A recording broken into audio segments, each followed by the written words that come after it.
I'm not really hearing anybody picking TJ Dillashaw, but I'm hearing a lot of people saying they think it's going to be a good fight. I do too. I think it's going to be a good fight too. You know, I kind of sent the stats around. It's good to have numbers. You know, now that we've been taking stats for a while, we have a lot of numbers. And I mean, all sports are broken down by numbers. The numbers are impressive for this fight. Yeah. You see that stare down? How he steps. I bet you guys didn't know this, but I really like Henan Barao. I like that. So we've kid. heard. I like that kid.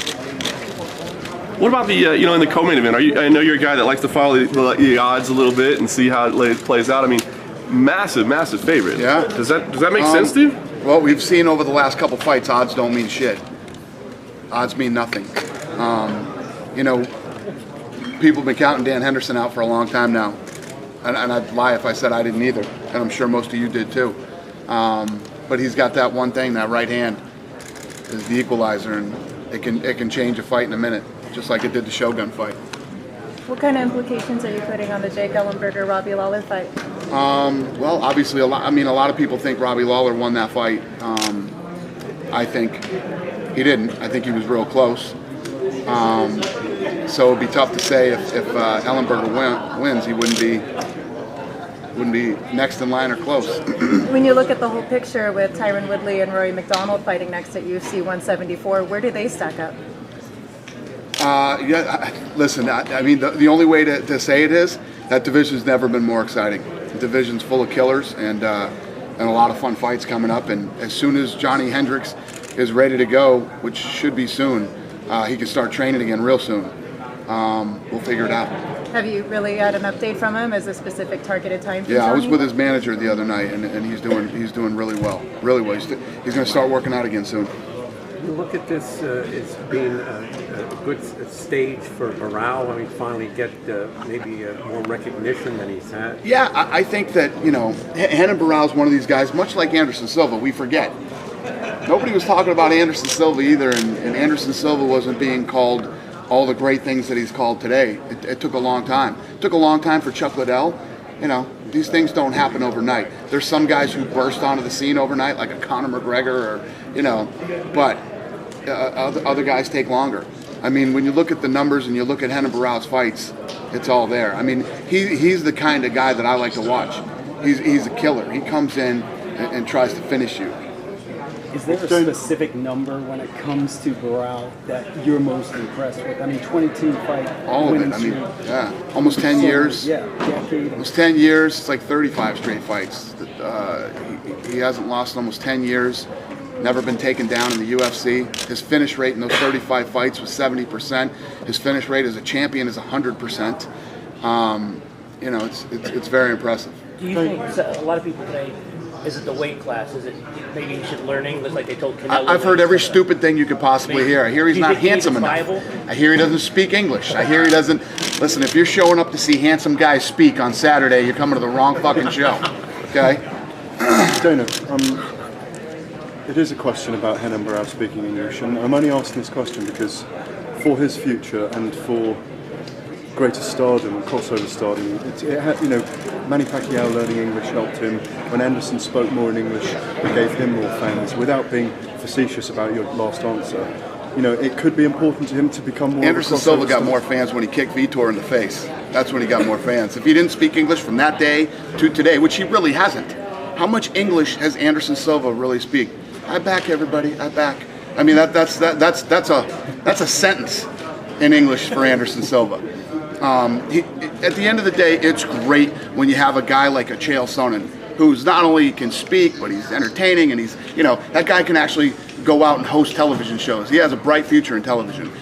This is the fight business. The reality of having a ton of guys like that, it's not a reality at all. But in that, you mentioned Chael there, and in many ways, Chael. You know what I love about there's many things that I love about Henan Barao, but when you look at somebody like me, I'm like a hardcore fight fan. I like the guys, and I like guys who go out and try to finish. I like guys who go out and do what Henan Barao does. And this, you know, I saw some stuff on Twitter where you know, people were saying, you know, Henan Barao doesn't make enough money. He was washing his clothes in a sink on the show. We did a really bad job at setting that thing up and what that was really all about. It was almost like when you saw the prime time where Cain Velasquez was mopping the floors at the gym. You know, Renan Barão says he has this Spartan mentality where he doesn't want anything to be easy. He wants everything to be hard. He doesn't care if he's the champion or not. He washes his own clothes when he's on camp. There's nothing, there's no frills in his camp. But before he was the champion and now that he still is the champion, it's not a money issue, it's a mindset issue. When you mentioned Chael there, what I was going to go on to say was, in a sense, he was the perfect foil for Anderson to cross over and become a bigger star, wasn't he? Do you think Dillashaw, with his style, could be that kind of thing for Barão, or are we waiting for someone to have a trilogy with him? Could it be when Dominic Cruz returns? Is it, you know? Who knows? I mean, here's the reality. The reality is a lot of people are writing Dillashaw off, which is a bad idea. He's a tough kid. He's very well-rounded. And again, going back to the numbers, I don't know the exact stats, but it's something like this. Significant strikes per minute, Renan Barão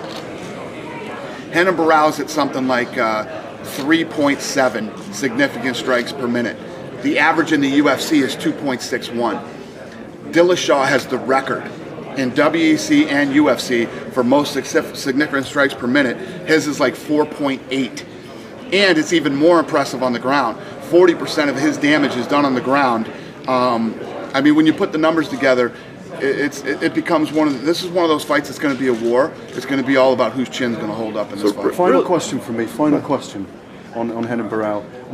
What's your answer to people who are saying that he's not paid enough at the moment?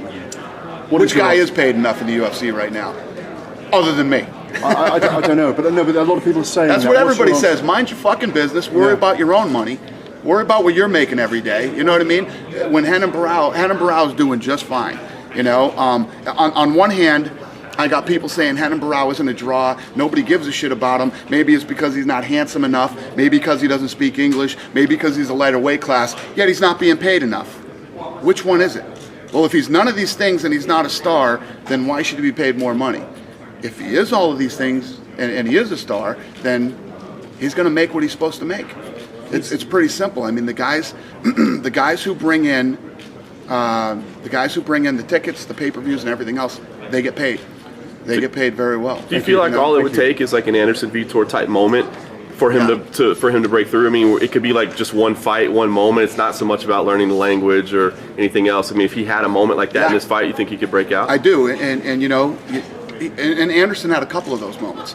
Anderson was getting, you know, all the smack talk that Chael did, and then Anderson almost lost the fight, and then he pulls it off with 1:30 left, and then you hear about the rib injury after and all this other stuff. Then he does the Vitor thing. I mean, he's done a lot of amazing things in his career, which eventually got him open. Not to mention the fact everybody talking about him being the greatest ever for a long time, and him holding the #1 pound for pound for a long time.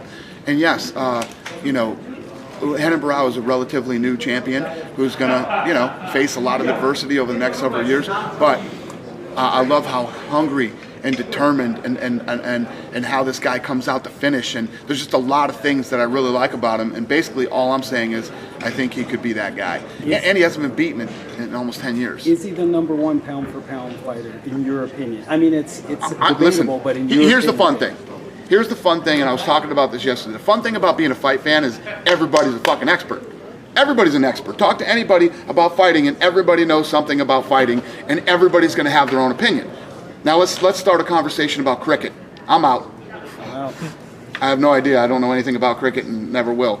So that's my point. Everybody is an expert, and everybody's going to have an opinion. Showdown Joe was in yesterday, and we were debating the pound for pound.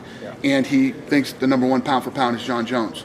And I think it's Renan Barão. But he made a very good point in John Jones' selection, which I have been on the fence with John Jones. And I mean, after his last fight, I was like, Jesus Christ, this guy's so good. He's so talented and so unbelievable. And what Showdown Joe said yesterday is, well, he's beat more ex-champions. He's beat more guys who have held world titles. Very good point. Yeah, What but there tips aren't it for any you, though? ex-champions other than Dominic at bantamweight. So how can you make that argument? Pal. So And that's mine. And that's mine. I agree. So what tips it for you, Dana? Is it his efficiency, or what is it? No, exactly? because I believe that, and you guys know this too, I don't care who you are, I don't care how talented you are, every day somebody wakes up and goes, fuck, today's not my day. Everybody has that day where it's not their day. And in this sport, anything can go wrong. You can get caught in a bad position. And you can end up facing a guy who isn't necessarily the most talented guy on earth, but he hits like a truck. Or you can fight the guy who's just an unbelievable submission guy. Or you could anything can happen. It hasn't happened to him in almost 10 years. There's just something to that. And not only, that being said, to get up for every fight. To get up for every fight and to go in there and perform and to look the way he just looked at Dillashaw when they squared off. There's so much more that goes into being a fighter. The mentality, he'll fight anybody, anywhere, anytime.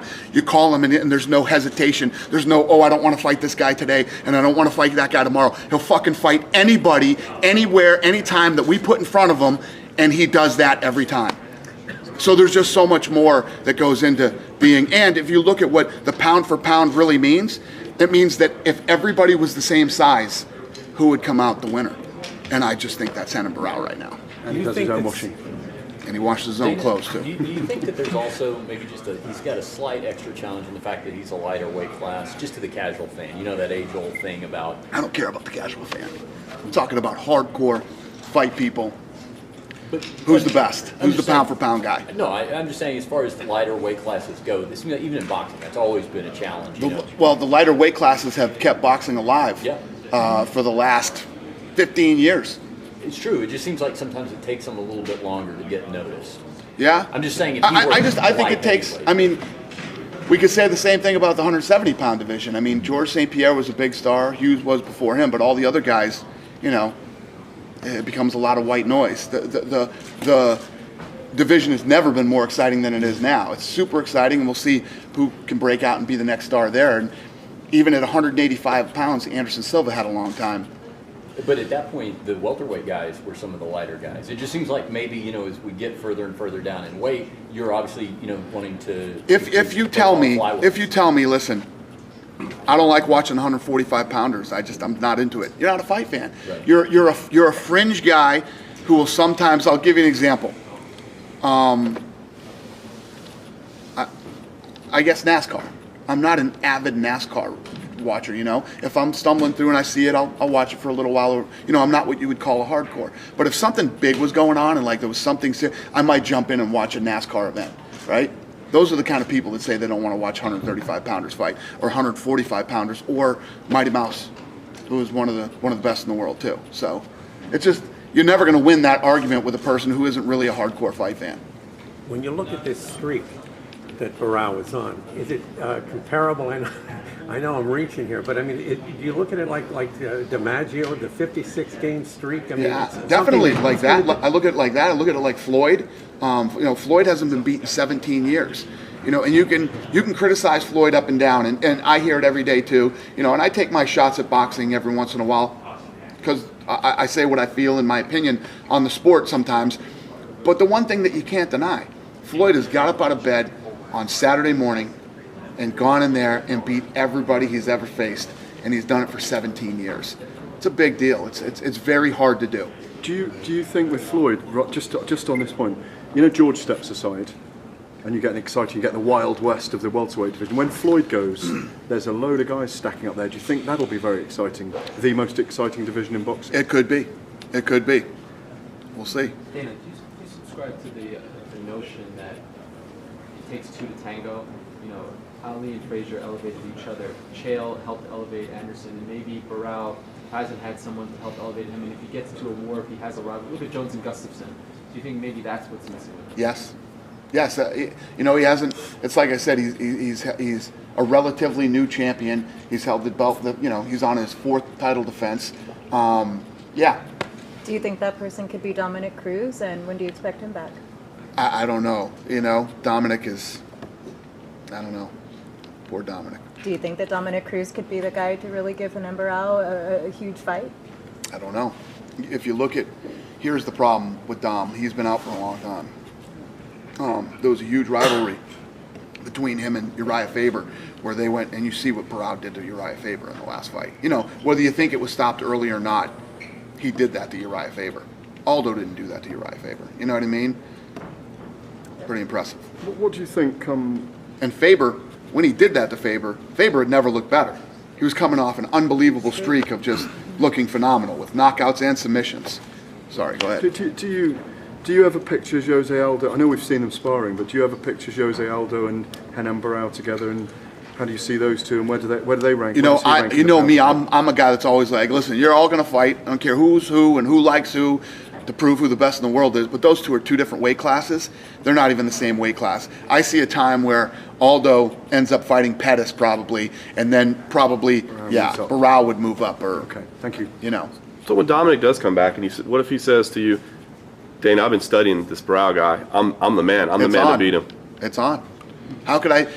The last guy on this fucking planet I'm ever going to deny is Dominic Cruz. He's had enough bad news over the last 2 years. He's not going to get any bad news from me. Yeah. So you haven't had any conversation with him like that, you know? 'Cause No. It does seem like, you know, in the headlines when you talk to you and you talk to him, that conversation hasn't taken place yet. It hasn't. No, it's and true. I know that he's trying to get healthy. There's no but sense you in haven't- having a conversation with him till he's ready to fight. You know? Knowing him the way you know him, do you think at the end of the day he'll want to fight for a title in this first fight back? No, I wouldn't. It's not even about fighting for a title. The question is this: do you want to come back and fight Renan Barão, your first fight back, after a 2-year layoff? What if it was TJ Dillashaw? What if Dillashaw wins? I mean, would you feel better about him going against Dillashaw than Barão? I don't care who he wants to fight.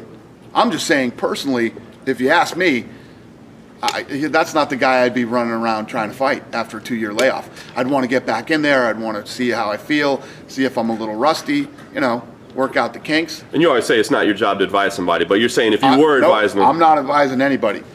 My personal opinion. Dominic Cruz can come in and fight whoever he wants when he comes back. But I think to Brett's point, Brett was saying, knowing Dominic the way you do you think he'll think that way? Or do you think... I think Dominic is definitely a confident, cocky guy. But listen, I don't care how mentally tough you are. I'm surprised the guy isn't suicidal already. I don't care how tough you are. The stuff that has happened to this kid is just, it's beyond belief. He literally got his lottery ticket ripped up. He was the champion coming off the Ultimate Fighter, going into the Chael Anderson fight, and he gets a piece of pay-per-view. Have you had a conversation? That was a big payday. That was the payday of a lifetime for him, and he had to miss it. You spoken to Eric Del Fiero about it at all? Because he's I've kind of said recently that they are definitely easing him back gently because... Believe me, when it's time, they'll call me and we'll talk and we'll make a plan. Dan, But there's no sense in talking about it till he's ready to fight. on the flip side, from your estimation, where you sit, are you surprised that alpha male, given their success, are parting ways with Bang Ludwig? I mean, you were kind of very complimentary of him. And Well, you know, if you look at a guy like Bang, you know, he's been very successful with them. He was a successful fighter, and obviously he's a really great coach. You know, you start looking at, well, maybe I should go out and open my own gym, and you know, everybody looks for bigger and better things. You can never fault a guy for wanting to better his situation, and you know, plus I'm sure he wants to get back to Colorado too. That's where he's from. do you think that they're at risk of becoming somewhat of a Buffalo Bills type of situation? The alpha male guys, they keep making it to the championship match, they keep faltering. Do you think that there's more pressure in some ways on like with Mendes coming up and Dillashaw here? Yeah. He's had his opportunity, and Benavidez just had his opportunity. Do you feel like there's that kind of pressure on him right now? I don't know. I think that every guy. I love that camp. I love the mindset of those guys too. I was watching. You know, we do that. Why can't I remember this fucking show? The show that we do where we did like the rewind of Fight flashback. Yeah, flashback, fight flashback. Thank you. I just watched the one today for their first fight for Mighty Mouse and Benavidez, and it's so good. It's like the whole team rallies around him, and they're calling him champ. Like he's going to be the champ today. He's like, I'm a normal man now, but in a few hours I'm going to be the champ of the world and stuff like that. They got a really cool camp with a lot of cool guys. What I was shocked was that he had a shirt on today. They never wear shirts. Other than that, nothing else shocked me. I like those guys. Where did the idea for this new show and Reddit come from? So what I wanted to do was I wanted to make like my video blog on steroids. You know, I wanted to see what I've been doing over the last several years was all the stuff that goes on the night of the show. So what I wanted to do was I wanted to pull the whole week of the fight together and just a blog style show leading up to the fight. Henderson stole the show in that. What Yeah. did you think about him bringing? Yeah, well, you know what's up funny chicken? is, I said, you know, because it was easier to start with Henderson and Cormier because they were close, because this was just an idea I had. I didn't know how the thing was going to work out or how it was going to go. So I said, these two are the easiest, they're the closest. So let's start with them. When everybody else gets here, we'll start filming them as they arrive, and we'll start doing this and that. So we said, we know how Hendo is. It's probably going to have to be Cormier heavy because Hendo's going to be a dud, right? Right? I mean, everybody knows that. He stole the fucking show. He was awesome. Henderson was awesome leading up to this fight, and not only is he like completely different with his personality in Embedded, but all the PR staff at the UFC said he was unbelievable this week. Like he was a completely different person. We got him 2 weeks ago. It was fantastic. For all the pay-per-views. Yeah. How much more? I mean, when you do the blogs, it's just Elliot with the camera. I would imagine this costs a lot more to do, right? Yeah. To have the guy fly out here. It's way more expensive than my video blog, Right. and it's a lot cheaper than primetime. No, well, It's kind of like the marriage of both. Yeah, but I wasn't even thinking about primetime because primetime's on hiatus right now. We'll come back and do one soon. But this was just, I came up with this concept. I wanted to do like my video blog, but from all angles leading up to the week of the fight. And I wanted to see if we could pull it off. And we did. People And- seem to like it. Which is the prime time? Which fight will the prime time come back for? I think we're going to do primetime again for Kane Verdum. will the embedded cover all the way through, like your vlogs do, up to the fight, back in medicals and everything? Yeah, so it's all still a work in progress. But what I'm thinking about doing is we will do embedded leading up to the fight, and then you'll see my video blog after the fight, Okay. just like it always was. So about how many episodes do you imagine for each, leading up to each pay-per-view? Every day. The stuff is real time. I mean, stuff, the embedded that will go out today happened yesterday and last night. So, Does that prove to be kind of a cost-effective alternative to doing? So obviously, you can't do prime time for every fight card. I mean, the embedded show looks incredibly high quality, and you're just saying yourself that it's kind of in that middle level between Right. your first-person video blog and prime time. It seems like that's a real happy medium from a budgetary standpoint. yeah. Yeah. It was just an idea. It was a concept that I wanted to try. I thought about it. I came up with the concept. Our creative guys came up with the name Embedded, and then we did it, and people seem to like it, and the thing keeps getting some steam. So I think the next one will be even bigger, because the next one will be following Ronda and Weidman and Machida, and that whole Are we going to eventually find out- Vanderlei and Chael, and I'm sure Chael will be boring. Are we going to eventually find out that what makes prime time expensive is Henry Rollins voicing it over? Oh, hell no. No? Hell no. That isn't even close to what makes that expensive. What makes that so expensive is you have to hire this is a full production following both these guys, and then you have to get it and edit it overnight. Like, it's a television show. It's a television show that airs on television, a 30-minute show. Yesterday's episode of Embedded was 5 minutes. You know what I mean? So not only do you have to do all the work shooting it, flying everybody up there, shooting it, et cetera, then editing it and turning it around in a really good quality television show in 24 hours. Along those lines, between the press event today and the press conference tomorrow, which is not only promoting UFC 175, but the Ultimate Fighter finale, that workload, that's promoting 3 major cards in 24 hours. That's a hell of a workload even for you. Can you take us kind of behind the scenes for a second, talking about keeping all those balls in the air and making sure everything gets proper attention? You know what? Putting on events for us now is this is what we do. Back in the old days when we were doing 5, this would have killed us. We would have been dead. This is what we do now. It's easy. It's easy for us now. You've made a lot of announcements for the UFC on Fox 12 card, but yet it has no main event. I was just curious if there was any main event to announce for that yet. No. San Jose, July No. 26th. They're terrorizing me too. We got to get that done because we need artwork done for that thing. I was getting yelled at yesterday by one of the girls who works for us. Thing is Jones Gustafson still the fight? Or are you maybe waiting to see what happens this weekend? Is that still the fight for what? The next fight for Jones. I mean, is that the fight? Oh, I mean, yeah, no, that's the fight. there's no chance that Cormier could come in and, have the performance of a lifetime, flatten Dan Henderson in the first round, get on the mic, call out John Jones, and we say, Gustafsson deserves that fight. He that fight was razor thin. It was an amazing fight. He fought another fight. Jones fought. It's time for that fight. Is there? You had mentioned before that maybe it could happen in Sweden. Where are you at on that? Could it still happen in Sweden, or have you decided it's going to be a Las Vegas show, or a local show, I should say, a domestic show? Right. You have to watch him bet it today. That's going to be in it? That news?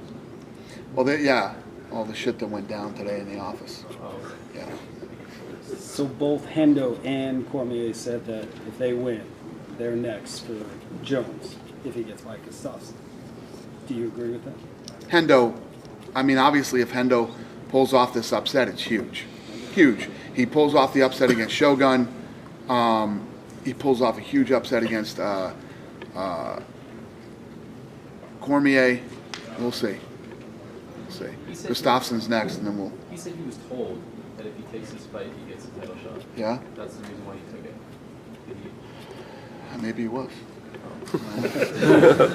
It sounds like you're not saying that's 100%. Maybe I lied to him. I'm kidding. I don't know. We'll see what happens. It's just stupid to talk about now because he's fighting Gustafsson. I mean, that fight's not going to happen till fall, and this fight's happening tonight. He's still got to get through that fight.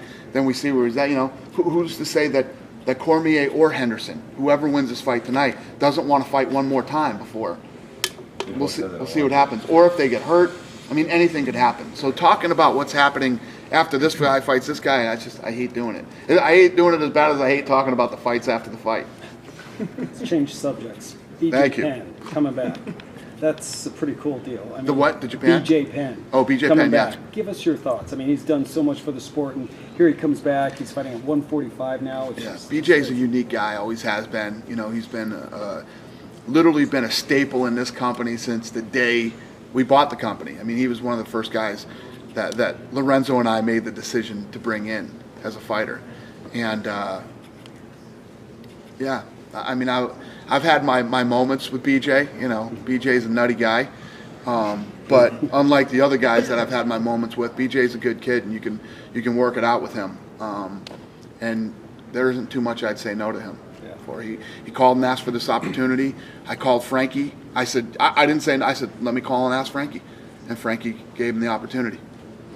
So. Dana, speaking of guys you've had moments with, Tito Ortiz said he wanted to be taken out of the UFC Hall of Fame after his fight on Saturday. Is that anything? Who gives a shit what Tito wants? Does anybody really give a shit what Tito wants?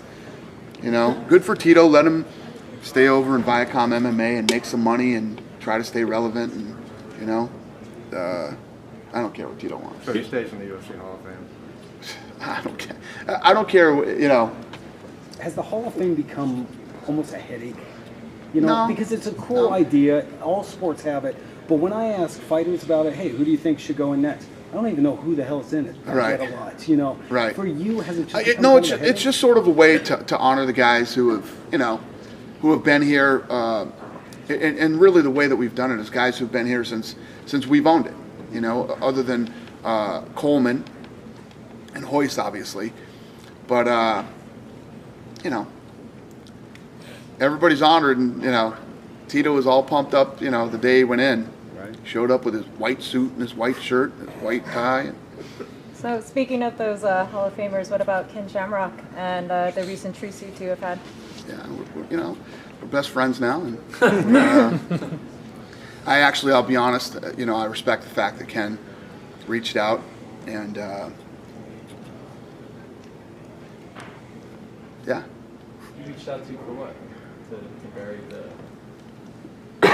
to squash it, yeah. I was out, had a couple drinks in LA, and guy asked me a question about him, and I said, who gives a shit what he thinks? And then TMZ put it out there, and then they asked him for a statement. He said, I want to talk to him, and I want to squash this whole thing. I want to apologize and make up. He called you. I called him. You called him? Yeah. Well, how long did you talk for? About 40 minutes. Really? So what did he want? You know, just wanted to be on better terms with you. And Yeah, it started off a little heated. You know, we both have different opinions on the way things went down, and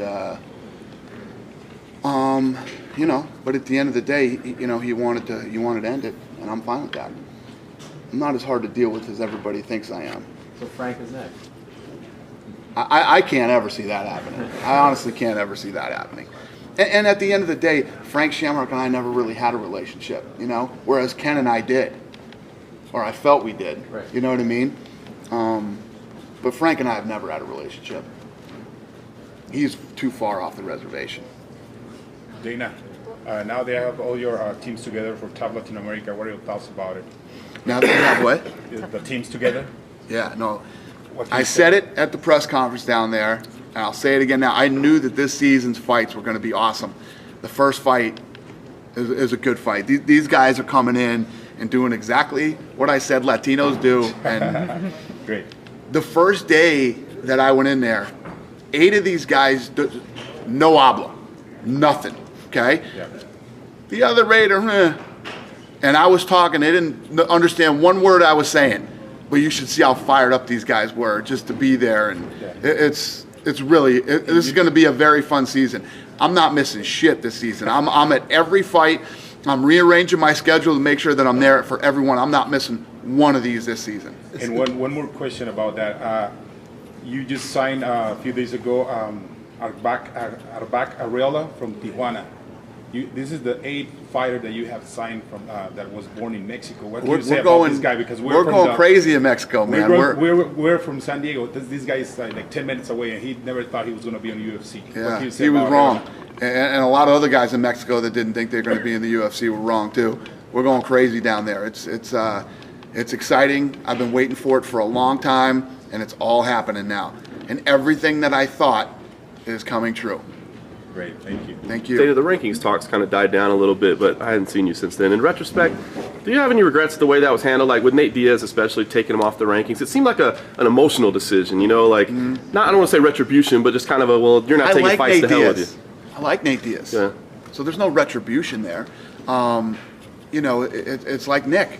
Nick's off. Nick retired. Nick's off. How about TJ Grant? Nobody's talking about taking TJ off. He was next in line for a title shot. Right. He's off, and Nate Diaz is off. Nate Diaz, you know, doesn't look like he's going to be fighting anytime soon. These rankings are there for these fighters to get ranked to get title shots. Why would you leave a guy in the rankings that's not fighting and inactive? Well, I guess everybody points to like Dominic Cruz is still on there, and obviously. Well, top 10. Is Dominic Cruz in the top 10? Sure, but so is Nate Diaz. I think he's right? 11. No, I think he's Last still time I saw, 9 I or think he was something. 9. 9. Was he? I think. Yeah, last time I looked, he was 11. Oh. And, you know, that top 10 spot, we eventually, actually, Dominic Cruz is the reason I started doing it. I let Dominic Cruz stay on there the entire time. He was like ranked number 1 the entire time for the last 2 years. It's probably within the last 3 or 4 months that he's fallen out of the, you know, out of the top, you know, at one point he was out of the top 10. He's back in now, I didn't notice, but that was really the thing that made me decide I can't do this again. I was as good as I could be to Dominic, you know, for this long, in many ways, tons of ways. And, you know, these guys aren't going to take up these spots that these other guys who are actively fighting, it's just not fair. You feel like there needs to be maybe some kind of definition or something, well, 6 months, 12 months, whatever it is. The day Nate Diaz comes back and fights, you guys make the rankings, you put him back in there, and he pops in wherever you guys rank him. Right. Do you feel like there needs to be... Same thing with TJ Grant and anybody else that... Just so it's like transparent and easy to see, do you think maybe there needs to be a rule like, hey, we'll cut it off at 9 months or 12 months or... Guys, this thing activities? is, first of all, when we talk about stuff like this, it's not like baseball. It's been around for fucking 100 years. This is all new shit. You know, the rankings, we just started doing the rankings, how long ago was that? A year ago? Mm-hmm. You know, less than a year ago? So all this stuff is all a work in progress, and it was in no way a retribution to Nate Diaz. I said it to you guys 50,000 times. If Nate Diaz doesn't want to fight for the next 3 years, he doesn't have to fight. You can't force a guy to fight. You can't force a guy to fight. He came in, signed a contract, and was happy about his contract. But it's always the same thing with the Diaz brothers.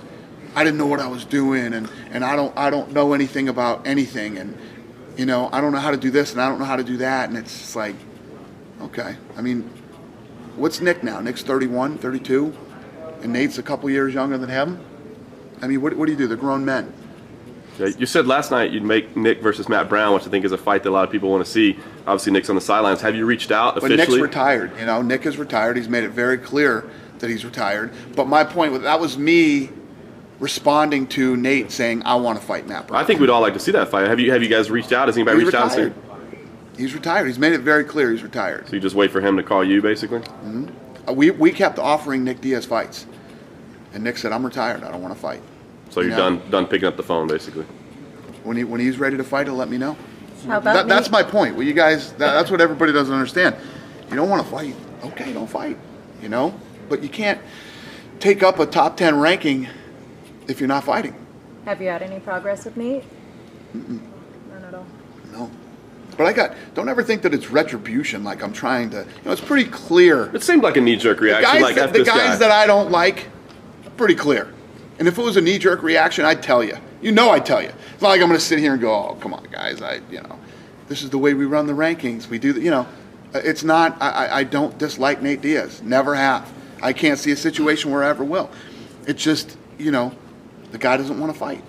If he doesn't want to fight, how's it any skin off my back if he doesn't want to fight? It doesn't matter. We got tons of guys that do want to fight. When Nate Diaz is ready to fight, he'll let me know. But they want to jump in strategically and, I'll take this fight, or I'll take that fight at 170, or I'll take a title shot. Give me a title shot and I'll take the title shot. You won one fight in your last 3 fights. Yeah. You don't just jump in and take a title shot, especially with all these guys. I know the Diaz brothers are fun. I like watching them fight too. I like seeing them, do the thing, and I like all that stuff too. I like all the same things that you and the fans like about the Diaz brothers. But they can't just jump in whenever they want to and jump over all these other guys that are active and fighting all the time. So Nick says he's holding out for a title shot. There's just no way that's going to happen. Yeah, it's not going to happen. But a Nick versus a Matt Brown would be a hell of a way to get to a title shot. Sure would. Beat Matt Brown, probably line you up for a title shot. You got any other ideas for Matt? Because those are kind of the two favorites, Nick Diaz and then Hector Lombard. Yep. We don't. We'll get it figured out, though. We'll figure it out. Has Matt turned into one of those guys that are contacting you ever since he fought? Or No. He just said it that night after the fight, but no, he's. I'm sure he's home spending his money. He had a good night that night. Any update on Gina? Nothing on Gina. I owe Gina a phone call. How about now, Kat Zingano? She's training now, back to work. What do you think about making something for her soon? Yeah, I'm happy that she is, mentally back in a decent place. I wouldn't say good, but at least a place to get back in the gym and start thinking about fighting again. Have you made a decision whether she maintains that number one status? Yeah, she's number one. She's number one. She's probably gonna have to take a fight before that, but so she will have. She won't get back into a title fight. Probably have to take one more fight. Yeah, she'll probably have to take a fight. She's got to make some money. She's got to get back, let people see her again. Yep. Dana, sorry, back to the Gina thing. So you say you owe her a phone call. Yeah, she called me a couple days ago. I owe her a phone call. What does she want to talk about? I'm sure. I hope UFC. Right. You're just too busy. I don't know. Yeah, she left me a message and I owe her a phone call. Are you going to invite her? You said you were considering inviting her to the Ronda fight. Yeah, I did not invite her yet. Yeah. What about Holly? I got Holm? time. Yeah. What about Holly Holm? Yeah, we're talking to her. It's going better? Yeah, I think so. What changed? Been a very long negotiation for somebody you'd never heard of. What changed? Because at first it seemed like it wasn't going well. I think I'm not involved. I think that's what changed. Who is? Yeah. Sean's doing that. Oh. Yeah. You got to get me out of those. What about GSP? You talked to him anymore? Lorenzo did a couple days ago. He's doing good. Any word? He's all over the place. I saw him at the Clippers game. Yep. I went to the Clipper game. He was there. He was at the Billboard Awards the other night. GSP's having fun. What about Vitor Belfort? He's been I haven't seen or heard Brazil, from. Yeah, I haven't talked to him. So would you consider him fighting in Brazil before he fights in Nevada? I'll consider him fighting anywhere. You know. wherever he lands, he'll land. And He Misha, would still talk to Nevada to get licensed first, regardless of where he went. I think it's all going to work out. I'm telling you, the whole Vitor thing, you guys know, Vitor drives me nuts, But Vitor has gotten a bad rap on this whole thing. He's gotten a bad rap. but didn't he bring up some of it on himself by not releasing the test results? I mean, don't you think he's brought a lot of negative attention to himself with this whole situation? It seems like he's being secretive. Yeah, he's not, though. He's not. When he showed up in Nevada, the thing that was bad about that is he showed up and they're like, "You're on testosterone?" Yeah, I'm on testosterone. Everybody knew it. You shouldn't have come to Nevada till you were off it. I'm so glad that TRT is gone. It's just so much better for the sport.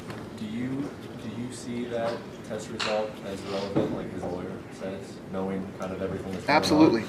It's absolutely irrelevant because I'm telling you right now, we tested the shit out of him before every fight he fought. I told you guys, I don't remember at what point it was. I said, believe me, we're gonna put him through the ringer with the TRT thing, and we did. And he complied to everything he was asked to do. He was tested. He was always within his limits. Vitor Belfort was never cheating, But then it became a thing where, TRT was looked at. When you looked at Vitor and how he fought and how he looked and everything else, there's no doubt about it that TRT, that's what the stuff was designed to do.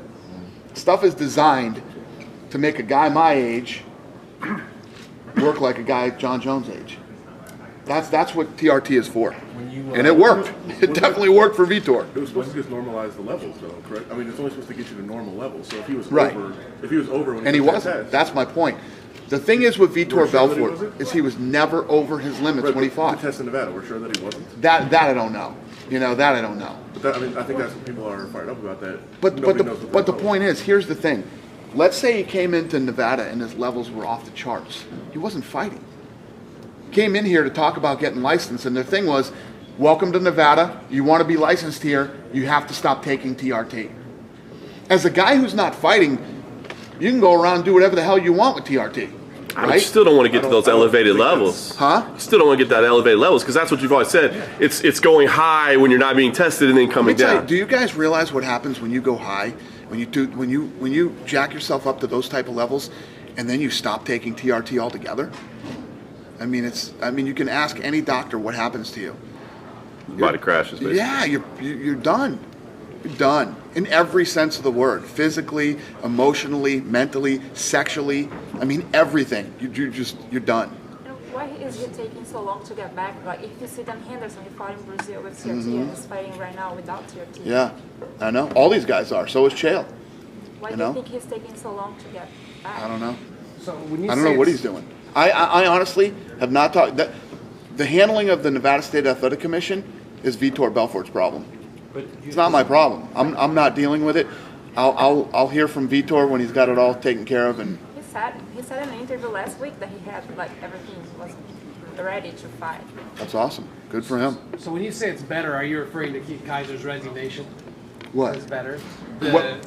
How they're handling the TRT and No. I'm saying it's better that it's gone. Yeah, the TRT is gone, not Kaiser. So you were just waiting on him to call you and let you know that it's okay. How Mm-hmm. are you going to know that he can fight? Do you have to wait for Nevada to give you the green light? Whenever he's ready. But how you are going to know that he's gonna call you or Nevada? I don't know. Okay. I don't care. That's up to Vitor. Vitor's going to have to handle his stuff when he's ready to come back. He'll get Nevada situated, and So you're not offering him anything until he has a license to fight in Nevada, basically. Yeah, you guys were more concerned when Vitor was on TRT and what's Vitor doing, and now Vitor's not here, and you guys are all, where's Vitor? When's Vitor? I you don't have know. to fight in Brazil? When Vitor gets situated, he'll come back. Can you also talk about Aldo and Chad Mendes, the rematch? Yeah, I think Mendes is a little beast. I think that's a fun fight. Hopefully, it goes longer than the first one did. The episode of The Ultimate Fighter finally aired, so you can talk about it, right? Yeah. What a bizarre situation. Yeah. What'd you guys think of that? I was there. I lived it. I'd rather hear feedback than. You heard everything I had to say about Well, I it. struggle to understand where somebody came up with the idea that it's okay to just circle a name. Like, where was that in the rule book? Is that crazy? Yeah. Why take points away? Why have a referee? Why have judges judge the fight, score the fight while it's happening? If you go, who do you guys think won the fight? Well, I mean, and how about this? How about this? When you ask, who do you think won the fight, and you're a judge, I would have to say, well, when I think about it, and if I follow the rules, my colleague, the referee, said that was an illegal blow, so he lost the point. I guess I would have to say this guy won the fight, right? It was crazy. I was there that day.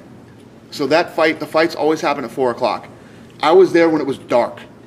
It was dark before I left there. It was like 9:30 at night. That was so crazy. And then how about like BJ Penn's team? He's like, get out of here, jump in the van and go back to the house before they realize how stupid this is. Yeah. Well, I mean, is there any kind of special stipulation? Like, I thought maybe there's a special stipulation in the tough agreements because you can't have a draw, that if there's a draw, the judge is expected to determine a winner. I mean, is that anything that you guys write into the contract or the exhibition, bout agreements or anything like that? Yeah. So let's say, okay, if at the end of the second round the judges declare it a draw, we go to sudden victory. Mm-hmm. If that round's a draw, you do one more round. That's how it's supposed Guys to work keep out. fighting till there's a winner. Okay. I mean, that's the way it should work. But at the end of the day, the judges, I mean, they have to pick it. And again, I said this last night on Fox. I mean, the bigger problem and the bigger issue here is that Mazzagatti is such a bad referee. You know, nothing personal against the guy. I don't know him. I have no. My only bad feelings toward Mazzagatti is that he doesn't belong in there with these big fights. He just doesn't belong there. He has a lot of work to do to become a legit referee. And you know, there's other guys that are going to make mistakes. Whether it's you know how I feel about Herb Dean. I think he's the best.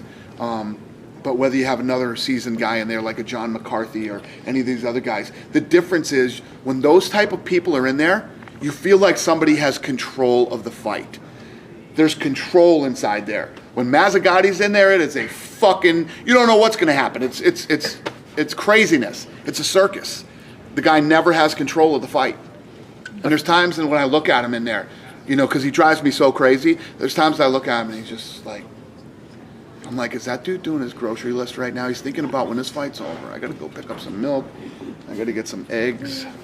Call the wife, see what she needs. I mean, that's what the guy, he has that look on his face sometimes, and that it's just, he doesn't know what's going on. I think you said last night that you said if there's a positive, you think that was the moment that things kind of changed with Nevada, that it helped affect change. Are you saying that you think that's the final straw that changed the executive director position? Or are you saying an overriding attitude, or what changed because of that? Yeah, I think that that the higher ups saw that you know, it wasn't just that moment, but it was the Pacquiao fight before that. There was a laundry list of things that kept occurring in fights in Nevada, and you know, yeah, that was. I think that was the last straw. Do you remember what the month date? it was? No, the month. I don't know. He can get you that information. Dana, was it around the time of UFC 167? Because you were very upset with Nevada then, and I feel like now looking back, maybe that's why you were. Oh, there's no doubt. There's no doubt. Oh, there's no doubt. You're absolutely right. Yeah, it was just all that shit that kept piling on, and then you know, you guys see the fights that everybody sees, and I go crazy. But I'm dealing with all this other shit too that you guys hadn't seen till recently. For that matter, there's a controversial. But that's what used to drive me crazy. I'm sorry. The other thing that would drive me crazy is Mazzagatti would make all these mistakes, right? And there he is again. Right. How the fuck is this guy here again after what just happened the other day? There has to be penalties. There has to be, you know, when you fuck up at work big time, there's penalties. There's, you know, you get sent over here, or you're on probation, or you're this, or you're that. You can't continue to destroy people's lives and make these bad decisions. And listen, I was not crazy about the way that kid fought. You know, he was laying on the guy. At least the Zapata kid was trying to win the fight and actually fight. You know, and after that aired last night, I saw the wrestling guys coming out and going, fuck you, and you know, telling me on Twitter, you know, yeah, this isn't wrestling, guys, okay? This isn't a wrestling tournament. It's a fight. This is a fighting organization. We want guys to fight. Zapata was actually trying to fight. So, you know, for me personally, you know, with the UFC, I was happy to see this guy win because he's actually fighting. But I honestly think the other guy should have won, as did even Zapata knew Do you think it should have gone to a fourth round, though? Because it would have been a majority draw, no? No, it shouldn't have gone to a fourth round because he should have won the fight. But just You based on can't, the- you can't, based on the lose a point in a scorecards. one-round fight and win. No, I understand, but just based on how the scorecards came out, didn't two judges score a draw and one scored in favor of this? Wouldn't that make it a majority draw? No, it was the. It was, Yeah. Oh Yeah, yeah, he yeah, just said yeah. should've gone to a fourth round. Right. No. This is the way I look at that too. If you're in a sudden victory round, right, and you have 3 judges, and one judge says this guy won, and the other 2, call it a draw, you give it to the guy that the judges say won the fight. I would do it, yeah. If one judge thought that guy won the fight, I think he should have won the fight. But what's even crazier is, right, if one guy says you're in a sudden victory round, there has to be a decision in this round no matter what, and one judge says, I think this guy won, and the other one said, well, I think it's a draw, I would give it to the guy that the one judge picked and thought won. But what's crazy is then you go back and you say, well, who do you think won the fight? We think that guy won the fight. Then how did we end up here anyway? It's crazy. The danger would be if the commission would even allow a fourth round. If there's a sanction for only 3 rounds, that could be the problem. Is that you couldn't even Well, no, I mean, you couldn't even go to a second it's not even that round. it's sanctioned for 3 rounds. You have to come up with a winner. There absolutely has to be a winner. So the way you would look at it, and if you didn't want to go to a 4th round because of red tape or whatever you think the answer is, one judge said this guy won the fight. The other 2 didn't have a decision. You got to go with the guy who has a decision, in my opinion. And for that matter, do you think it's time to maybe look at the unified rules and amend them in any way? Because damage currently really isn't a category. We have aggression, control. Do you feel that it's time to revisit those?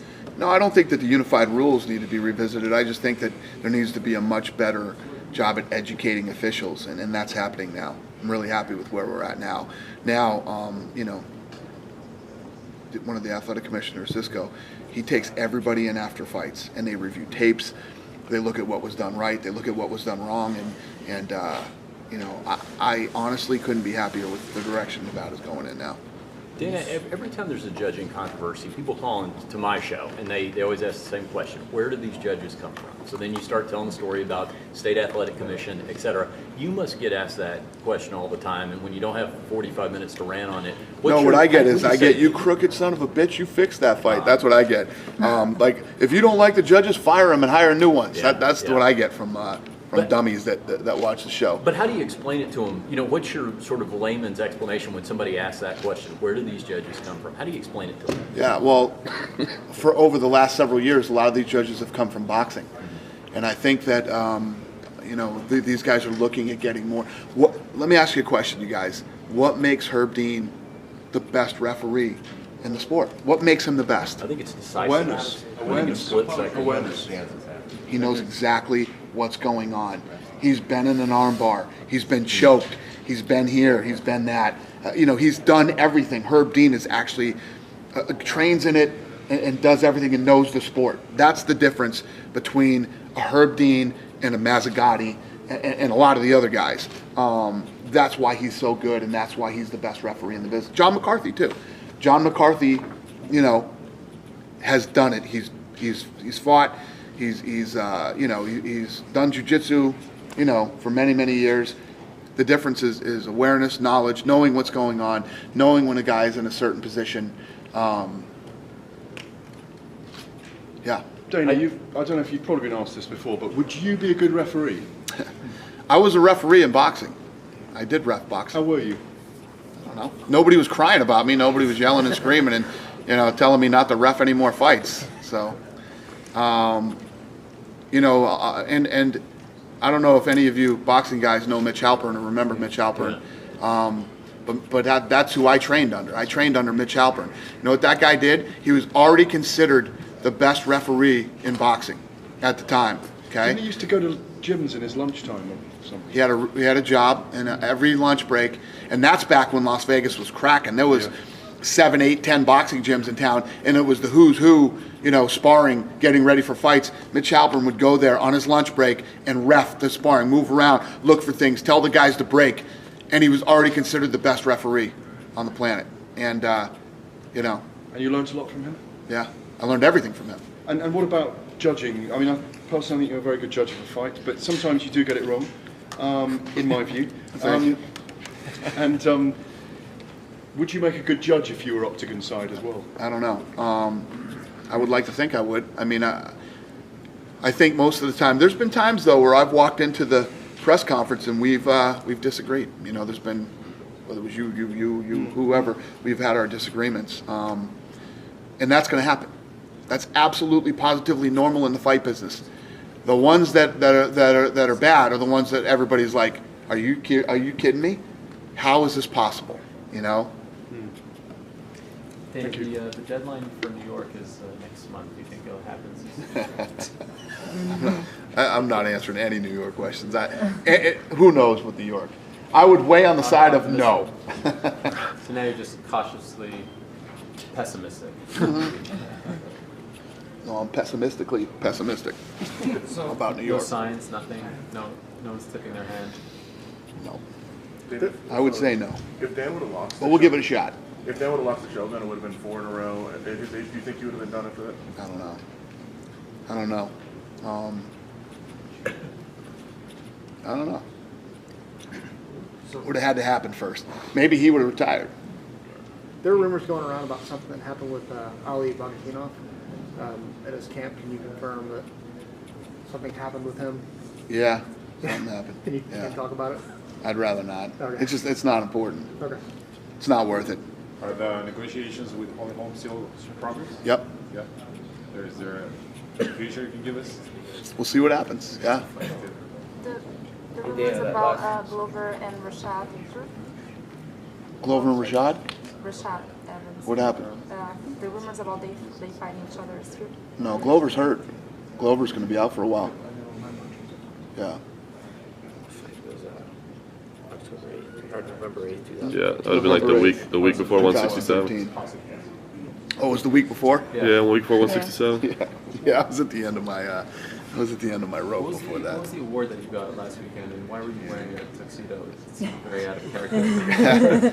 I received the Sports Visionary Award from Sports Spectacular. What is Sports Spectacular? It's a big awards event that they do in LA every year for sports. I don't know, I decided to wear a tuxedo. Me and one other guy had a tuxedo on. And the other guy that had a tuxedo on, Jim Hill and who else? Jim Hill and it was the basketball player that used to be on Best Damn Sports Show, Sally. They lied to him and said they were wearing tuxedos, so that's why he wore a tuxedo. So was this a big deal to you? It seemed from that brief clip like you were very humbled by this. Yeah, this is a big award show that everybody was there. I mean, everybody. There were so many people there from sports, and all the networks were there.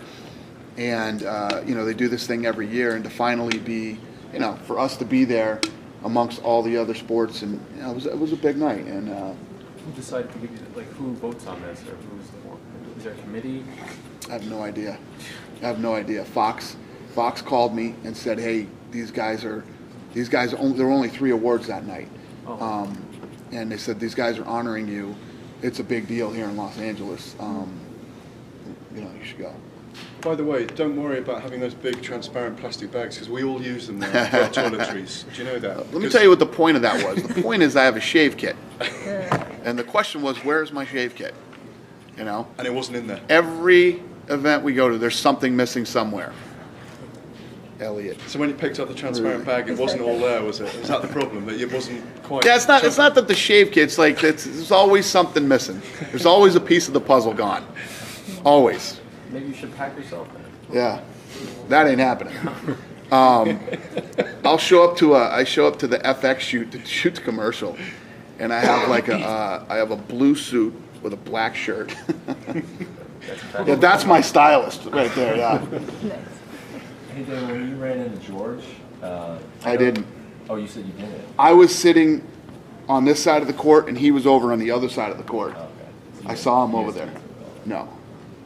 So then, Ronda's extremely popular.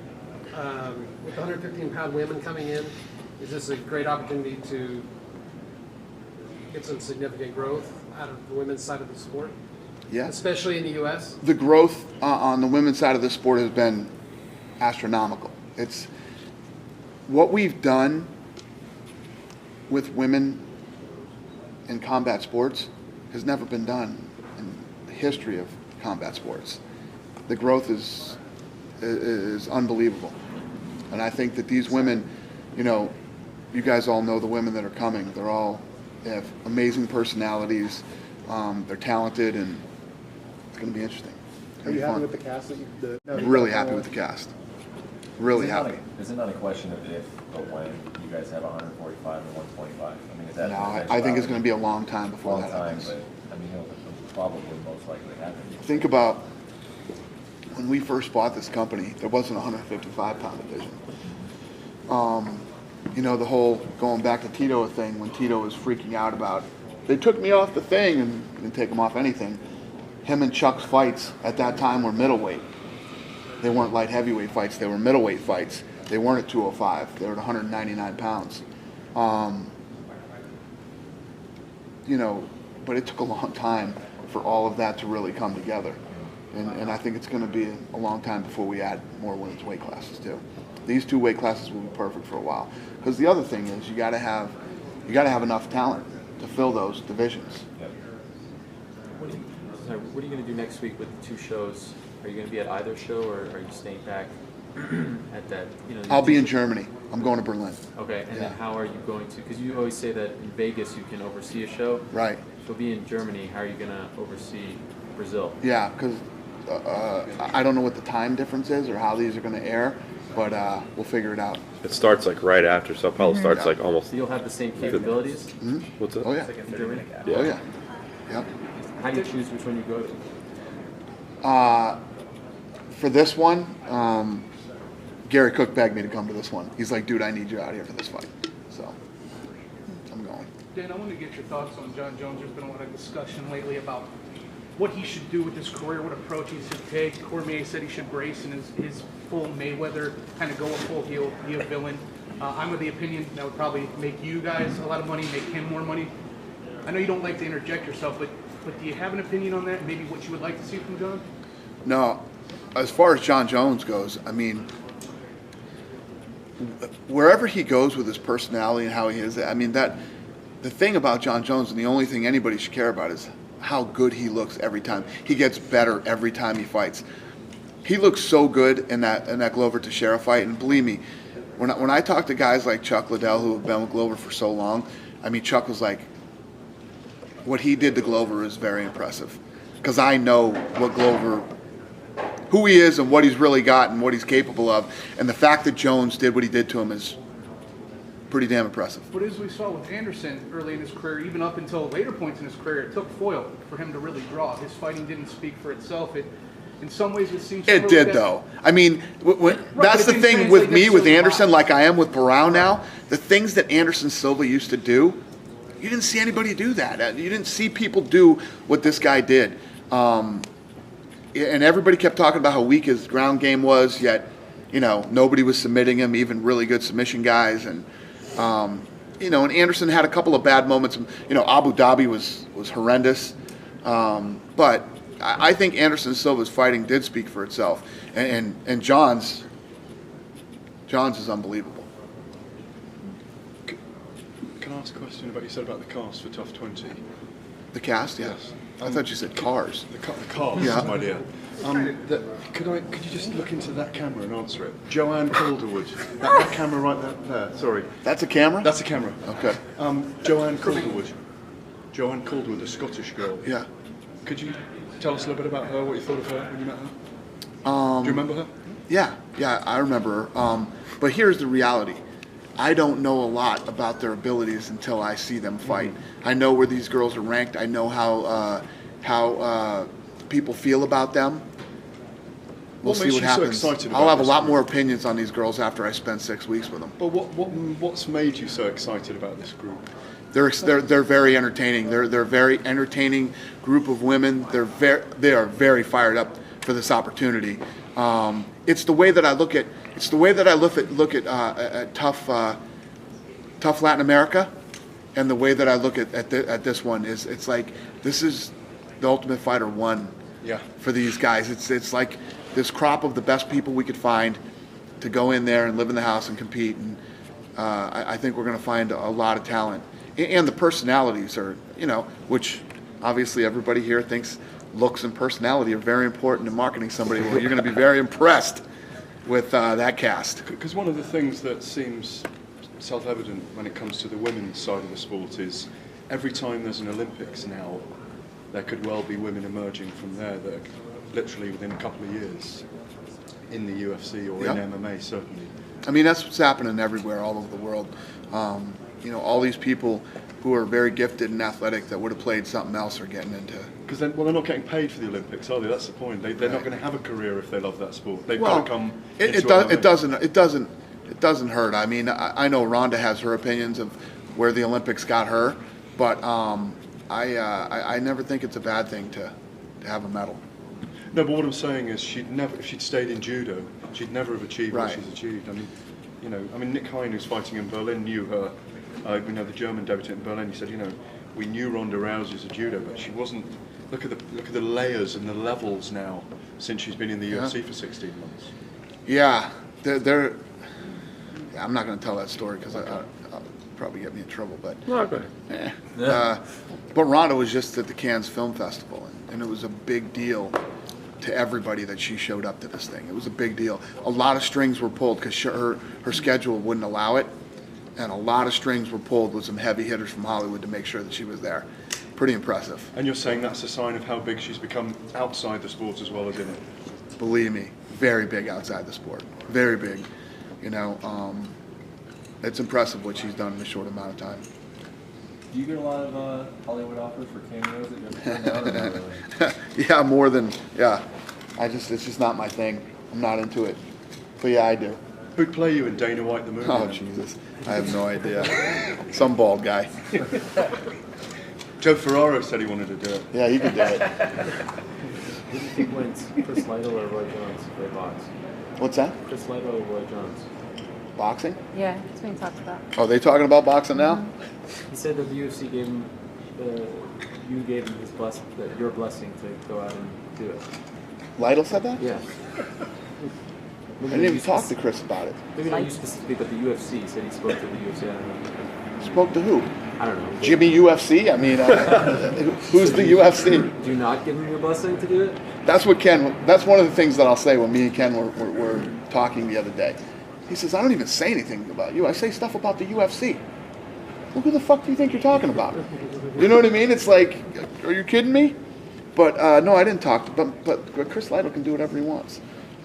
Yeah, if Chris wants to box with Roy Jones, he can do whatever he wants. Think he has a shot? Chris Lytle has been a really good guy his entire career and good to this company. And when he was running, I tried to help as much as I could when he was running.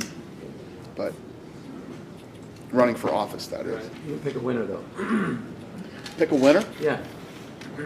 I mean, if you're talking about boxing, so if you look at boxing and you look at how far Chris Lytle went, and you look at boxing, you look at how far Roy Jones went. It's just all our guys think they can box. Chris Lytle actually boxed. He was a boxer. So, but you're talking about Roy Jones here. I don't care how much Roy Jones' skills have declined. He's a guy who went to the Olympics for boxing, got robbed in the Olympics, then came out and look what he did. These guys all think they can box Roy Jones. Now, if you want to make it an MMA fight, he snatches that back quick and chokes him out. Lytle does. Two completely different things. That's why, there was a lot of, first of all, I didn't start the whole Ronda Rousey could beat Floyd Mayweather thing. That didn't start with me. I just supported it and agreed 100%. You take a street fight, Ronda wins that fight and hurts him badly. You do an MMA fight, same result. Boxing match, Floyd Mayweather chews her up.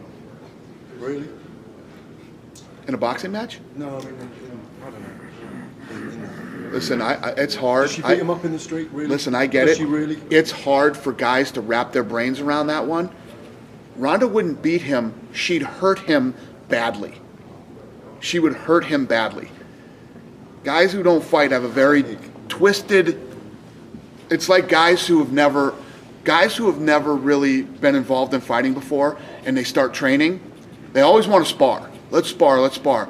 And sparring is never what they thought it was going to be. Never. Because as a man, we think we can all fight, and you think that you're tough, and you think you could do well. Ronda will hurt you badly. You think Floyd Mayweather has ever had his feet kicked out from under him and when she walks around at 160, 165, and 165 pounds, all her weight coming down on top of him on the street, on here, on the carpet, I don't give a fuck where it is. She's going to hurt him badly. I've seen her throw big dudes and hurt him. The street fight, he's like 6 big bodyguards. Yeah, take his bodyguard. And if you got, Floyd's this tall. He's that big. He weighs 100 and, what's he weigh, 135? 147. And he's close to weight. Yeah, he is, yeah. He's close to weight. Yeah. Ronda weighs more than him. Maybe it's difficult. Maybe we find it hard to talk about it in some senses because you just don't want to see a fight between a man and a woman. Right, it's true. No, you don't want to see a fight between a man and a woman. But and in any other situation, I'd be like, not that one, not that one. Well, there was a debate with Ronda's neck is this big, her shoulders are this big, and when she grabs onto you, she's not your average woman, and she's mean. Not like she's some sweet little. Okay. Would she beat you up then? She's mean. Would she beat you up? She'll kick the living shit out of me and you and everybody else standing here, whether you like it or not. That's what I was telling. I was on a ESPN radio show the other day at the Clippers game on the Max Kellerman show, and we're out in the street, and I said, and we were talking about that, and guys were like, "Oh," I'm like, "Oh, what?" I said, "She'll clean this whole fucking street out, all of you, every one of you out there, you know," and that bums guys out. They can't wrap their brain around that. So you're not backing yourself to land one big one.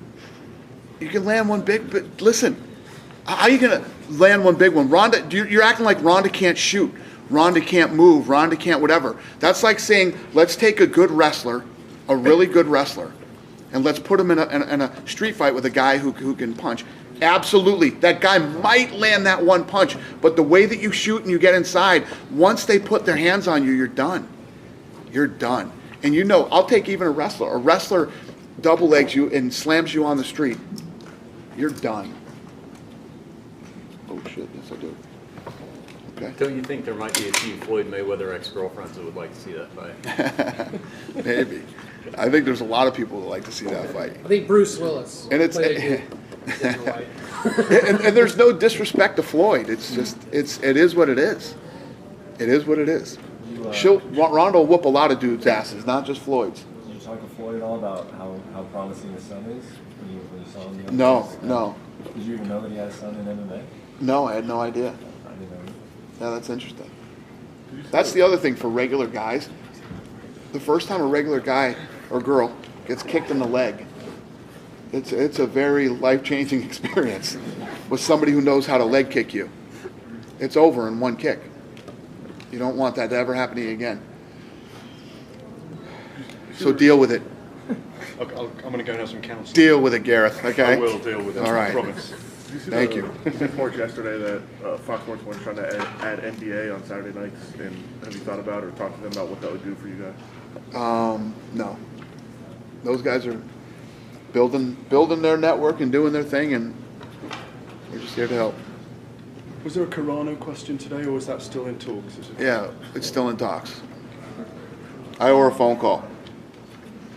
I got to go to the Ultimate Fighter for an awesome Hispanic showdown. No.